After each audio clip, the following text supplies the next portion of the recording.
Hello and welcome to our podcast, Get in the Mode, episode number 11. One of the industries that's been hit hard with this global pandemic is restaurants.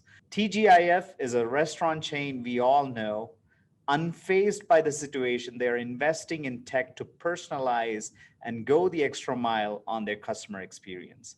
Our guest today is Sherif Mityas, the CIO and Chief Experience Officer at TGIF. We're super excited to have Sherif. Sherif, welcome to the show. Thank you very much for having me. So Sherif, why don't you tell us a little bit about your background, some of the leadership positions that you have had in the past? Sure. Yeah, I've had a little bit of a different background, both on the consulting and industry side. So spent a good number of years in my career in consulting, specifically in the retail, consumer, and hospitality industries, working with everyone from as big as Walmart to smaller boutique and niche players on a global basis. Had the opportunity to lead an organization a number of years ago, the Hollywood Video movie gallery chain here in the United States. Was their CEO for a couple of years and helped them as they were navigating those turbulent times of competing not just with Blockbuster and other physical stores, but obviously this new entrant called Netflix that was coming on the scene. And then after a number of years, also went back into the hospitality industry and started with TGI Fridays a number of years ago as both their chief strategy officer as well as their CIO. And then a couple of years ago, took on a newly created role called the chief experience officer role. And really what that entails is really focusing on connecting the dots, right? Really looking at all the types of activities and capabilities that are required to ensure our guests have a great experience both inside and outside our restaurants. So not just strategy and technology and digital, but adding things like marketing and innovation and consumer insights to really understand the customers we have, the journeys they're on, and where and how do they think about a food and beverage occasion, and how do we create really the brand from a global perspective being top of mind. Right. And that's a role that's been added to you, more responsibilities in addition to the CIO role. Am I understanding that correctly? Yeah, and it was really, again, because if you think about how consumers interact with brands today, they don't think about just interacting with the technology department or interacting with the marketing department, right? They interact with the brand. And so if you can't organize yourselves internally and think about how the pieces connect, your consumers will never get it. And so we made the decision internally, let's start thinking like our customers. Let's start thinking about how do we create end-to-end experiences for them. And so we need individuals that are focused on really that end-to-end customer experience. Beautiful. So at the time of this recording, we are going through a very challenging economic time, the global COVID-19 pandemic. Tell us how it has affected. Obviously, the restaurant industry is the one that's affected probably the biggest, as well as retail too. But love to hear the insider's point of view on this, like how it's affected the restaurant industry. Yeah, I think it's interesting. Obviously, the restaurant industry, hospitality has been one of the hardest hit, and for the tens of thousands of individuals that have lost their paychecks, lost their jobs. It's really a very difficult environment.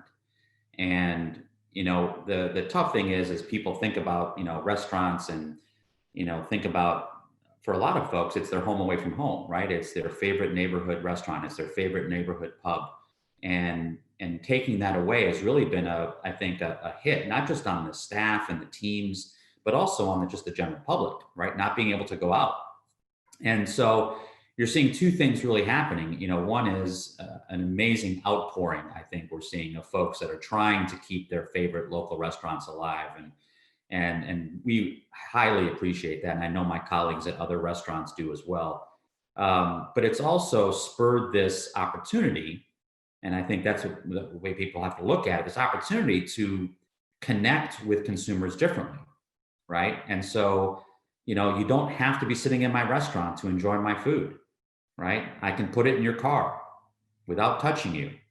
I can deliver it to your home Right. without touching you, right? And even when you do come in and you sit outside, you can look up the menu on your phone. You can pay without pulling your credit card out and handing it to someone right on your phone. And so that acceleration of being able to digitally connect with consumers and really have a very different type of experience, I think the pandemic has obviously, shortened the life cycle of what that would have been from years into weeks. Uh, Right. Everyone is now not just more familiar, but more comfortable in terms of interacting with brands, interacting with restaurants when they don't have to touch anything, and in many cases don't even have to leave their couch. And that, I think, is an opportunity that is accelerating for folks that are taking advantage of that, are going to come out on the other side of this in a much better position and with much better opportunity to capture even growing share and scale going forward. Right. Yeah, and growth and scale now is almost like a digital play, even for restaurants. You're digitally connecting with your customers, and also you're knowing your customer better, right? I mean, in a way, there are a lot of digital analytics that you can pull from some of these interactions. So you know a lot of their preferences, and as the experience officer, I'm sure you're thinking about customizing that experience for your customers. Absolutely, and I think the key term now that we like to use is, it's personalized, Right. right? Everything personalized. So we've gone away, and many brands, you don't talk about targeting millennials anymore. You don't talk about targeting soccer moms from this zip code. You talk about targeting Mary, Yeah. right? And you know a lot about Mary, to your point, because Yep. you know what she orders, when she orders, given the size of her basket, she's probably married with 2 kids. Right. And so you have all these data elements that if you can put together, you can be highly valuable back to Mary when she's Yeah. thinking about a food and beverage occasion, right? You can fill her basket with what you know she's going to like. Right. You can text her 10 minutes before you know she's going to need dinner for her family. Right. Right. Very specific message. Right. And so that kind of personalization, that kind of intimacy you can now have with your guests Yeah. is really the lifeblood of what's going to allow brands to grow. Yeah. I was joking with my friend the other day when we were using QR code scanners at restaurants and things like that. Now, the wait staff maybe need to develop more skills, not just order taking, but more kind of, talking to them, the social skills, right? That's going to become very, very important for that staff. Absolutely. I mean, when you think about the experience you have when you go to a restaurant or interact with a brand, it's not just the food, Right. right? It's not just looking at menus. It is that what we call that last mile. For us, the last mile is that interaction between a team member and a guest. And you could do all the wonderful things in the world, and if that interaction doesn't go well, you've lost that customer. Exactly. Right? And The experience is bad. Yeah. Food is yeah, part so of it, but more like the interaction between the staff and things like that. I love how you said it's the last mile, right? Sometimes that's what differentiates brands, right? So, so that's beautiful. Now, let's talk about TGIF in particular. How as a CIO slash experience officer, can you tell us some of the roadmap initiatives for the new year 21 going in? What do you guys have planned? Can you share that with us? Are you liking the interview so far? We have many more of these in the ModeStack YouTube channel. Experts share knowledge and exchange ideas on technology, leadership, digital products, and emerging tech. Innovation that is outcome driven for real business impact and ROI. Search for the ModeStack channel on YouTube and hit the subscribe button. Also, share with your friends and peers who you think may be great guests for our podcast.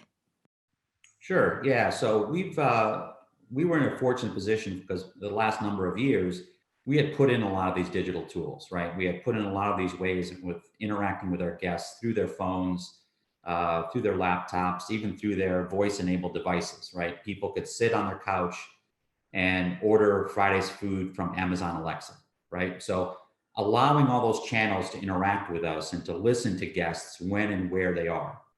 That will continue, right? So thinking about, again, other types of channels, thinking about when you're sitting in your car. A lot of people are hungry when they're driving. Can you talk to now OnStar? Can you talk to your car's voice-enabled devices and continue that interaction with our brand, right? Find the nearest restaurant, make a reservation, order food ahead, right? Those are the types of capabilities, again, in this new environment that are going to become more and more important for our guests. But then I think it's really a lot of what we're focused on is really, to your point earlier, utilizing the data that we have and using it for the benefit of our guests, right? So let's go back to Mary. If I know all these data points about Mary, and I know that she normally orders because there's soccer practice on Tuesday nights and she doesn't have time to cook at home. She normally orders at 6 o'clock and she wants to pick up this food. If I send her a message at 5:55 p.m., 5 minutes before I think she's gonna wanna order, and I fill her basket, all she has to do when she gets the text message is basically put her thumb down and it's ready with what she wants for her and her family. That level of really insights and then capabilities to create an action on behalf of our guest is really where we're headed. And utilizing AI tools, machine learning, to be able to take all those millions of data elements and create a very specific, timely message to Mary, and doing that 1,000,000 times every day, right? That's where you got to be. And so that's where really a lot of our focus is, ensuring that we're now not just doing that digitally, but also, to your point, thinking in the future. Let's say you walk into a restaurant and let's say my host or hostess has on her or his Apple Watch who you are because of the cell phone in your pocket when you walked in. And let's say that they can now greet you by name. Right. Welcome back, David. I know you like Mai Tais, and I know it was your birthday last week. The first one's on me. Wow. Imagine what that experience is like. I'd love that. Right? Look in, right? Imagine the personalization we've done and now make you feel like a VIP, make you feel special. You're not going to get that at any other restaurant chain, right? Right. That's what we want to create. We want to create that level of intimacy, that personalization, that just wow factor that technology allows you to do, right, and do it at scale. That's really where we're headed. Awesome. Now, let's take a step back. A lot of people will say, okay, how is this different from customer satisfaction? Tell us a little bit about the specialty of customer experience. Contrast that with customer satisfaction. Yeah, to me, customer satisfaction is always a post metric, right? You went through the entire journey and now I'm like measuring how well did I do, right? And there's NPS scores and there's all these things that tell you customer sat, and people measure that. And there's, I would say, loose connectivity between sales and revenue growth and true loyalty and customer satisfaction. Got it. Customer experience to me is the journey. It's the interactions you have and understanding how do you make a customer's life better, easier, more convenient, more loyal from a connection perspective throughout the journey. So we spend a lot of time understanding not just the endpoint, but what we call the moments that matter within an experience, right? You might have 20 different interactions when you go out to eat at a restaurant. But when you tell someone, there might be 2 or 3 moments that mattered, things that gave you either a wow or a disappointing hit. If you can nail those moments that matter, that's managing the experience, not just satisfaction. Because it becomes broader, in our opinion, in terms of the overall feeling that you had, not just, yeah, my food was good, service was good, it's a good place, which is kind of what you get out of customer sat, right? I want to know that someone had an experience that they're saying, gosh, did you know this message I got from Fridays? It was spot on. Right. They know me. I'm relevant to Right. them. Yeah. That to me is a big difference because you're managing the journey, not just an endpoint. Yeah. Yeah. And well said. Like we talk about touch points, right? In customer journey mapping, you know, what's the interaction? What's the sentiment? What's the emotion in each of those touch points? Which is what sort of like, customer satisfaction, that is important, but that's kind of at the end, like the overall, like NPS and things like that, right? So, well said. Now, digital tools that TGIF uses, I think you've already mentioned, scan, QR code and things like that. Is there anything new that's upcoming? You talked a little bit about AI data. Um, Tell us what else, where else do you see this all going? Yeah, so I think the table stakes right now are obviously having a stable digital platform, right? Being able to interact with people either on your mobile web or an app or some type of interaction on their devices, right? And having the ability to pull up the menus, pay without touching anything other than your own device, those are table stakes, Right. right? Everyone's. I think what you're going to see going forward and what we're really focused on again is more of these data analytics and AI tools that really starts making the connection between what you have in terms of data and what you can use it for, right? Restaurateurs, retailers, we swim in data, right? I have 50 million customers a year. You can't imagine the amount of data I collect. Right. But it's just filling up data warehouses unless I have the tools that take it and do something with it that's actionable, right? Data that's not actionable just takes up space and is expensive. Right. So we've now really focused on, what are these analytical tools? What are these AI tools that allows us to pull the right information together and create an action? And I think that's where you're going to see people head, not just ourselves, but others that are leading in this industry that really think about data as a competitive weapon. Right. Right. Right. And because you're sitting on this gold mine of really knowing your customers, and unless you can put it to use at scale, it's worthless. Yeah. If you can, that's really where the power gets unlocked.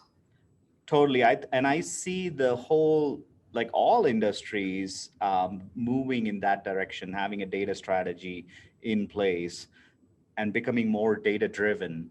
We have a customer who's in the commercial real estate, mortgage brokering and things like that, and they are having this big digital transformation push that's more AI driven, and obviously you have to get the data first, put the data foundation in place for you to be able to even have a meaningful learning, machine learning from it, right? So Absolutely right. I mean, we had to start with the basics of let's just make sure we have all the data, right? So created the data lakes, make sure it's all there. Then you had to have another tool that connected them, right? Because as you guys know, the data can come in all different shapes and sizes, right? There's different fields, different forms from 40 different, we wanted to connect Twitter to our POS to guest relations data. I mean, there's all these different data lakes. Right. And so putting them together and then connecting the dots. And then once now you have a consistent data set, then you have to layer on the AI tool that says, okay, now that I know these 6 things about Mary, here's what I think Mary should get to create an action. Right. And so it's that layering of, but if you don't have your data right, it's garbage in, garbage out. That's right. Yeah, data governance becomes a huge play in all of this, right? Data architecture and things like that. Now, tell us a little bit about the industry as a whole. AI, machine learning, emerging tech. Where would you say restaurant industry and hospitality as a whole is in the tech adoption lifecycle, right? I mean, we know the crossing the chasm adoption lifecycle. Where do you think it is in? It's very early. I mean, the restaurant space as a whole, have always been kind of late adopters Yep. from a Okay. technology, very late. Yeah. And not even generous to say fast followers. I mean, they're late adopters. And a lot of folks, a lot of restaurants still have 20, 30-year-old POS machines, right? And so it's really this, I think, if anything good comes out of this pandemic for restaurants, Yeah. showing the value and the power of earlier technology adoption. Yep. But I want to caveat that with restaurants are still a low margin business. So we're not the Googles and Facebooks of the world. We can't go spend hundreds of millions of dollars on tech, right? So it's very important that everything has a use case, right? Look at what it's going to do from either a top line profitability, cost benefit perspective, and then does that technology meet those metrics? Will it help you get there faster, better, easier, and make then smart decisions around those technology investments? But I think what you're seeing now is restaurants, I mean, the fastest tech adoption I've ever seen over the last 9 months for restaurants is right now, right? I mean, everyone's now got digital contactless payments, everything, right? They just rolled out all the tech. And now they've caught up to the rest of the world. The question is, I think it's triggered though, because these were board level decisions at many organizations to spend money on technology during this pandemic. But it's been the difference between survival or death. Right. And so I think people now with technology having really a board level seat at this point, I think you're going to see more acceleration in technology adoption, more investment that's going to be put into organizations that know they need to do this to survive and grow. Yep. Yeah, totally. I mean, no longer has the CIO have to sell this to the CFO and the CEO. You absolutely nailed it. Like having that boat seat, which now it's become vital to even stay competitive, right? Not even lead it. I mean, let alone lead. But yeah, totally right. Now, let's talk a little bit about sort of restaurants that may not have that type of an investment infrastructure, perhaps a multi-location restaurateur, right? What are some smaller investments they can potentially make, like the SMB market? Yeah, I think, for the smaller guys, I think, again, there's a lot of kind of off the shelf tools, right? You don't have to, the expense comes when you have to start customizing, as we all know, right? Yes. There's a lot of off the shelf tools in terms of there's folks that will give you a white label app and you can start digitally ordering, right? And it's not even any upfront. You just pay by the order. Right. It's, 10, 15 cents, but those are sales you were never going to get. Right. So taking off the shelf, basically white label apps, digital products, contactless payments, everyone's falling all over themselves right now to give restaurants capabilities at no upfront cost and really just to pay for the drink. And to me, if you don't have those, you're not in the game. You're not going to survive. So my suggestion is, the Olos of the world that do, white label digital ordering platforms for restaurants, the lunch boxes of the world that help, aggregate menus.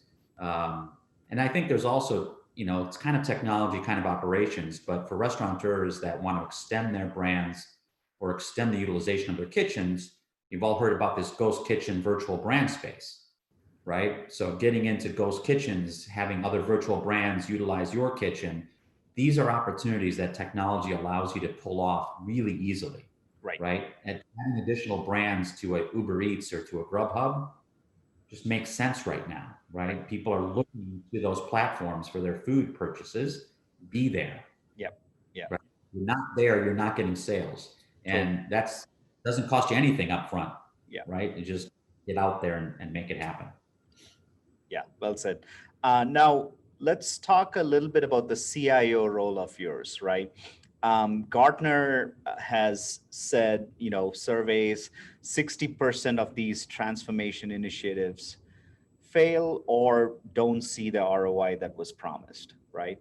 How do you think as a CIO, maybe let's talk about where do they go wrong? What tends to happen?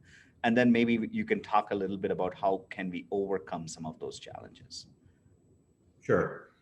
Yeah, I think, in my experience, the biggest the biggest issue is not knowing what you're trying to solve for. And what I mean by that is, you as a CIO, you get 100 things coming at you every day. Look at this shiny new ball, right? Look at this shiny new ball. Everyone wants to sell you something cool, new, that's going to get lots of PR value because it's shiny and new, right? But it's a lot of what I call hammers looking for nails. Okay. Okay. If you don't have the issue, why do I have this new hammer? Got it. So start with, what are you trying to solve? Like, where are the pain points in your own organization? Where do you have a revenue problem? Do you have a channel problem? Do you have a cost problem? Like, what are the issues that you're trying to solve as an organization? And make sure everyone, and I say everyone, the C-suite and the board, because you can't do this by yourself as a CIO. That's right. Right? And sure that cross-functionally, everyone says, yes, that's a nail. That's a problem. Right. Then when you come with a hammer, people are bought in. Oh yeah, I can see that hammer is going to hit that nail, right? And then at that point, you have metrics. Because again, if you don't know what you're trying to solve for, how are you going to measure? Right. But if I know the issue, then I probably have metrics around, I want to go from A to B. If you can't measure it, it doesn't exist, is my mantra to my team, right? If I enjoy your opinion, but I like facts. Right. And facts are metrics. Right. And so to me, the transformations that fail didn't have a problem that they were trying to solve, or it was so amorphous that there was like solving world peace, right? It has to be very specific what the issue of the problem was, and then it has to be very specific. And I'm going to move this metric or these set of metrics from A to B, and that's how I know I'm successful, and that's how I know I'm proving an ROI, so that the next time I come to you for the next nail, right, I've built credibility. Right. I've got credibility. So to me, as a CIO, you got to start with small nails. Build some small wins. Don't try to solve world peace on day one. Right. Build credibility in your organization. Get a coalition of folks that understand what you're trying to do, and that you have a common and shared vision of what the issue is and what success looks like. Right. Then, actually, the easy part is finding a technology solution that can make that work, because there is lots out there. But unless you've defined very clearly and very concisely what you're trying to solve for, and then how do you measure success, don't jump to step 3. Right. Don't just try to find the shiny ball. Yeah, if it's a screw, don't try to nail it in or hammer it in. Right. Try to find a screwdriver, find the right tool to solve your problem. Identify the problem first. Beautiful. Now, let's talk a little bit about, as you created this roadmap, you're going to go into 21 execution phase. Sort of like, anticipation, right? You as a CIO experience officer, you're going to anticipate certain challenges that are going to come up. And you've been with TGIF long enough to know the environment. What do you think in the first quarter, speaking, what challenges you think you're going to anticipate? I think there's going to be a couple. I think one is there's still going to be a lot of, I would say, consumer uncertainty, right? And so swings, I can imagine, that are still going to occur in the business, right? Between this time of the pandemic surge and vaccines, right? You're going to have this kind of interesting effect happening in the environment that obviously impacts what you can and can't accomplish as an organization, right? Because you're going to have to maybe shift everyone's focus, because we have revenue shortfalls happening because more states have locked down or more countries have locked down. So globally, we're in trouble here. So you have to kind of shift your focus quickly, and you can't think about the 12-month technology roadmap for a while. So I think global uncertainty, consumer uncertainty, is still going to be evident in the first quarter. I also think the people side, there's a lot of uncertainty, right? I mean, our people have been fantastic, but there's still a lot of people still feeling, excuse me, uneasy, and so I think there's going to be a lot of folks like, my focus, what should I be doing? Making sure we've got the right team in place, making sure that they know what we're trying to accomplish. You have to have the right team and the right mindset to ensure that you can execute, right? We can't do anything without the amazing men and women that we have on our team. And so ensuring that as our job as leaders is to ensure people are overly communicated to, making sure they understand what the purpose still is every single day, their role and how we're trying to make this happen together, I think is going to be critically important for all leaders, but specifically CIOs, because there's the technology resource pool, especially for specific areas, is going to become even hotter. Right? Everyone's hiring data scientists. Everyone's hiring people in AI and ML, right? If you lose key people, it makes an impact, right? You're losing an arm off your body. And so really ensuring that you're really keeping the team tight and together, I think is going to be, there's uncertainty there. And I think it's going to require a lot of focus and attention going into next year. Fantastic. Now, for a CIO who may be building their customer experience capabilities, some of them have already started, some of them kind of midway. What is some advice you'd give to someone who's perhaps starting, maybe in the middle? So two-pronged question. So if you can answer both. Sure. I think, for folks that want to continue to expand, right, kind of from the traditional CIO role to broader, to me, it's really through an understanding of what the impact you can have is, right? And so I think a lot of CIOs, especially traditional CIOs that come from a very kind of computer science or tech-driven field, think that this is my box, right? And if I operate in this box, then I'm good, and this is my career. I think to start out, you got to blow up the walls of the box, and you got to think about it almost like a consumer. Right. So as a consumer, if I interact with my app, am I just worried about the tech and how it works? No. I worry about how it looks. Right. I worry about the flow. I worry then about how I interact when I go to the restaurant, and what it says on my screen is what I'm getting in my bag, right? And so as you start thinking about all the influence you can have as a CIO or as a technology leader, it will naturally have you start asking different questions. And those questions might be in the marketing department. They might be in the operations department. Right. And so you go talk to people. That's the best way to start. It is go talk to your colleagues, go talk to folks in the other functions and go, well, what if? Or how does that work? Or could we, right? So ask the questions. Right. And build your own kind of your own internal knowledge base to start expanding what you think you can and should be helping with. Yeah. Right? Because if you start helping with other things beyond your traditional box, you start assuming more responsibility, right? Because you're getting your fingers into more and more things. And then as you start to grow that, you start helping make decisions. You start making recommendations. So now you're not just asking questions, right? But you're starting to say, well, let's try. How about we do, right? And that transition, then when people start thinking of you differently, is how you start growing beyond the traditional box, and you can start taking on broader roles in the organization. Awesome. So no longer is IT a chicken coop, business as usual, keep the lights on, but beyond that, right? Cross-departmental, cross-organizational, meeting those needs. Well beyond that. And in fact, if the pandemic has taught CIOs nothing, it's people look to the CIOs to generate revenue this past year. Right. Not to cut costs. That's right. Right? I'm looking to you to generate revenue, not cut costs. And that is a mind shift all the way up to the board.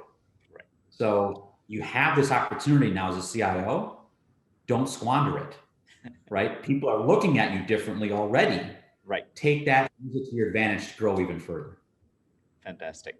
Now, tell us a little bit about some resources that you find is your go-to, perhaps events or podcasts or YouTube channels. Can you share that? Sure. Yeah. I mean, obviously, I think as most of your audience, I mean, they look at the Gartners of the world and kind of the Business Insiders, and there's lots of CIO organizations, CIO, the CIO group operates out of California, fantastic. Um, there's the Inspire CIO Network, which is kind of groups of CIOs in each of the major cities here in the US. Fantastic organization. And I think at the end of the day, all those really lead to peer-to-peer engagement. Got it. Interactions, right? And so, especially for, I think, the interesting thing for me is when you get to some of those groups that are geographically bundled, right? So, where I live in Dallas, there's a Dallas CIO, Inspire CIO group. And what I love about that group, and they're in all the major cities in the country. What I love about them is when I go to industry conferences, I interact with other restaurant CIOs, Right. which is fantastic. And I learn a lot. And if I have a question, I'll call one of them to answer my question. Very specific though, right? What I love about this group is I can talk to someone who's a CIO from a bank or a real estate company, right, or a hospital. And it's interesting, even though we're in very different industries, some of the other issues that you have as a CIO, as a technology leader, are evident in all those industries. And getting different perspectives, to me, makes you a better leader. It's shameful stealing, but you want to steal the best from everyone you talk to. And you're also sharing too, so don't feel bad. Yes. It's an exchange of ideas. It's an exchange. It's that, to me, there's nothing that beats peer-to-peer, and really getting kind of what people who are sitting in your chair just at a different organization are going through day to day. Because as everyone knows that sits in the chair, it can be lonely, right? Because you don't have you can't really go to the folks that report to you with some of these questions. Yeah. And so having that kind of great sympathetic sounding board in another organization that goes through what you're going through on a day-to-day basis is invaluable. And to me, that's where I get a lot of my support and information and camaraderie. Yeah. Sherif, it's been a great talk here. I know we could go on for hours. All these topics are great. We'd love to have you again on another episode, but thank you for being a guest on our podcast. Really appreciate it. Thanks for having me. I enjoyed it. Thank you again.